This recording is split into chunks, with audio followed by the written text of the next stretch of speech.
Umuhire Theophile ni umwe mu bana batanu ba Uwiringiyimana Agatha wigeze kuba minisitiri w'intebe w'u Rwanda akaza kwicwa muri jenoside yakorewe Abatutsi.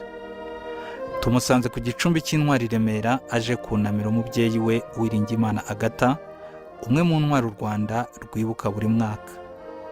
Yari aherekejwe n'abo mu muryango we barimo nyirarume n'ababyara be.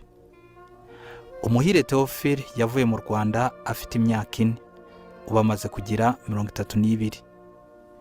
Ni iby'agaciro kuri we kuba itariki yo kuzirikana intwari z'u Rwanda imusanze mu Rwanda, akaba yashoboye kunamira umubyeyi we.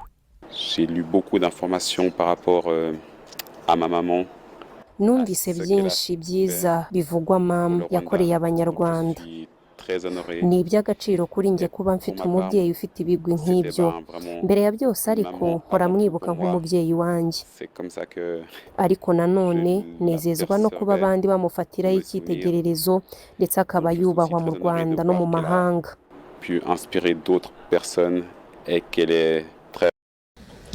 Ubonye umuntu afite ingengabitekerezo icyo wakora gusa ni ukumusengera kuko aba yarapfuye kera ahagaze. Asigaje umuntu gusa wo kuvuga nk'ibyo kuko nta kindi yakora, kuko anagutunza urutoki ubwo twebwe tuba tubonye ibiraka twe twashomereye.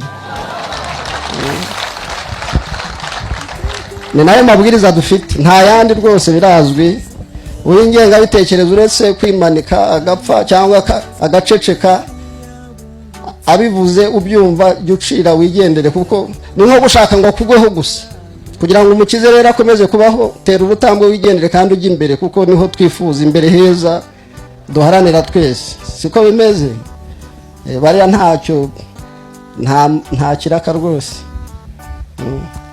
Dushobora kugenda ahantu tukahikura hari uturwanisho 89 ukongeraho turiya tundi twose twagiye muratuzi tugera ku 11.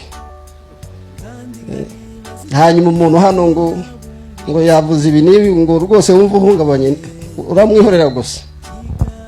Ubundi baravuga nta ntari ribwa n'imbwa, niyo mpamvu imbwa imotse intare iragenda ikavuga iti reka mbe ngiye. Namwe rero nuko tubafata. Ubundi rero nkuze kuvuga ngo mu bihugu biri by'ibihangange genzi kimwe gusa n'u Rwanda, ibindi bikarwanira umwanya usigaye. Kandi nabwo bahurwanira nabi bakaba baturwana, ni mu dutabare mu dukize tukagenda twihuta.